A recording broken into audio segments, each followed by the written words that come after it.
Hello, beautiful beings. Just sitting here drawing some cards, and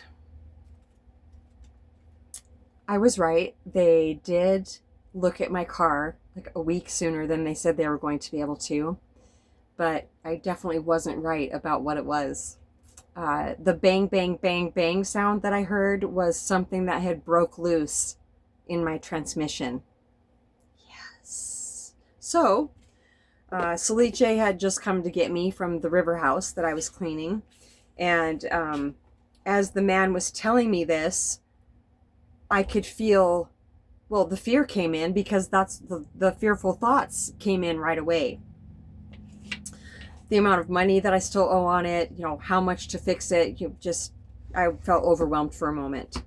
And so I told the man, RJ, I said, I'm going to cry. I'm going to cry for a minute because I just need to let this pressure out of my body. And I started crying and he started laughing. And I said, this doesn't seem right that I'm crying and you're laughing. And I said it like that. I didn't react. I just said how I felt in the moment, which I've been practicing for a really fucking long time. And he was just like, well, I'm not laughing at you. I'm laughing with you. I said, yeah, I'm not laughing. I'm crying a lot because you just told me my car is dead. Like, I need a new transmission. And the ancients were saying that he just felt, I said, oh, you must feel uncomfortable because I'm crying. And he says, well, I have to give people bad news all the time. He said, maybe that's why. And he stopped right away. He said, I'm really sorry about that. Or, I apologize for laughing. I really wasn't laughing at you. I said, I didn't for one second think that you were laughing at me, but I didn't feel like it was appropriate for you to be laughing when I was crying.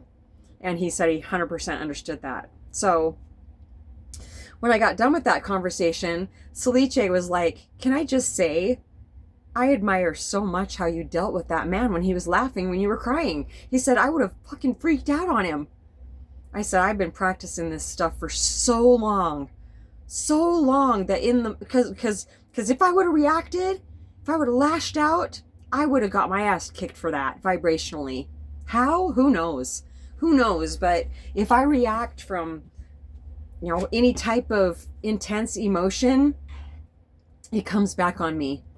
Not good. Whether it's not being able to stop thinking about it, that's one of the biggest punishments. Nobody's punishing me. I am my own punisher. Well, Karma really likes her job too, but we're besties, so. Oh man, she's creepy. Yeah, I saw her around a couple Halloweens ago, shortly before Halloween. For some reason, I had a visual of Karma. And yeah, she's fierce, and she's an enforcer. She's not a punisher. She just gives people what they have incurred so we can learn our lessons, because nobody gets away with whatever we're not supposed to be doing for our highest good. Anyway, yes, there's been the potential to kind of wander as I'm making these videos. Even though I feel super balanced, I know that I'm feeling a bit stirred up because of the news that I got. So I called the place where I bought my car, and that answer just popped in. Salice was dropping me off, and I was walking up my walk, and that came in super clear. And so I called, and he said that they more than likely will be able to help me get into a different vehicle and put on what I still owe on my Subaru onto that. Yeah, so, it's either that or I have somebody looking for a rebuilt transmission for me. I know that's incredibly expensive though, even having it rebuilt and then paying to get it put in. So I'm leaning towards just going to get a different vehicle. But it's already solved. There's really no problem, because even though I don't have a vehicle, there's really no problem because there's already a solution. And my only job is to stay out of the way and watch it unfold, do what I can, take action when I can, but when I can't, I have no business thinking about it at all. And I can do that. It will, because it's up, because it's happening. It's active. And so there's the potential for the thoughts about it to keep coming in, which they will. But they're only getting, which is absolutely amazing, they're only getting about, well, you can't see it, but they're only getting about 2 feet away from me before they're completely gone. That's what happens as we practice turning our attention away from useless thinking back to our own natural state of presence. It starves those thoughts. It starves the habit of worry. When I was going to AA, one of the first things I read was, we will learn to outgrow fear. And I said, that's what I want. I want that. I want that. If it's in this book and they're saying that this can be accomplished, I will accomplish that someday. And it has taken a really long time, but I feel that I'm closer now than I ever have been in any lifetime. Because there's no way that I would have been able to not think about it, not worry about it. Not over the years when things have happened, I've definitely noticed the progression in how much less I was worrying, how much less I was thinking about something that had the potential to make me, feel anxiety and fear and all that. And so now, if things like this didn't happen once in a while, how would I ever know how far I've come? I wouldn't. I would have no idea. Oh, it's just absolutely amazing to see what the divine has planned for me and all the amazing interactions that I've had just since this happened. Yeah, so I'll be looking back on this and just having such an amazing feeling about how calm I was able to stay. And it used to scare me so bad when I wasn't good at not worrying, because I felt like I was blocking my blessings, getting in the way. But I wasn't getting in the way as bad as I thought I was. And also, as time has went by, if there is the potential, they want me to take this card. It felt like it was sticking out. Okay, there's 2 here. I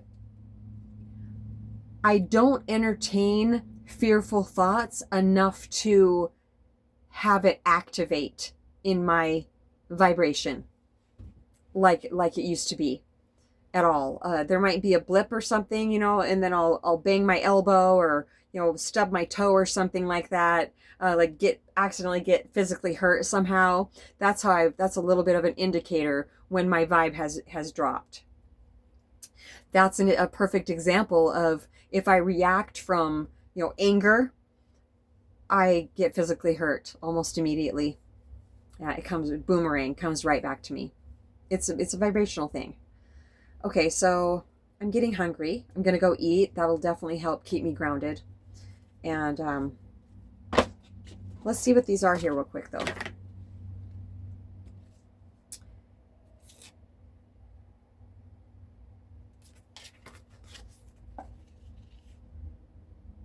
Angel of Snow. That's a beautiful one. I've drawn that one before. Well, obviously I have. I don't know if you know that. You can see that, but I added the silver sparkles to it because in the book it talks about the silver, and it wasn't silver, and so I put that in there. And I do that to the rest of the cards too.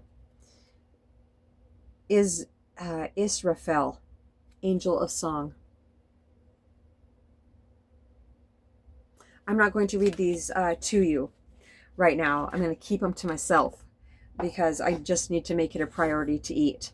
I've been doing so amazing with that. It's so crazy how I can watch my videos back at times when I was going through a major shed.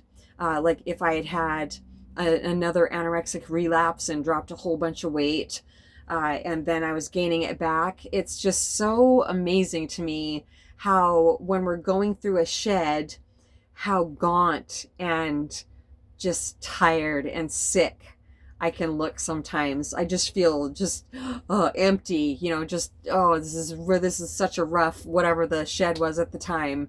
And then to look at my face, a month or so later and see that I've put weight on and my face is filling out again, and I just feel better than I ever have. So it's just wonderful that we don't have to stay where we were when we were going through a tough time. The physical form definitely has the ability to bounce back. But I'm certainly not going to take that for granted. I think that's it for now. I do feel so, so incredibly loved. Wasn't Moonstar cute? Isn't she cute? Isn't she adorable? I love her so much. If you haven't seen it, she was in my short, my last short. We love you so much.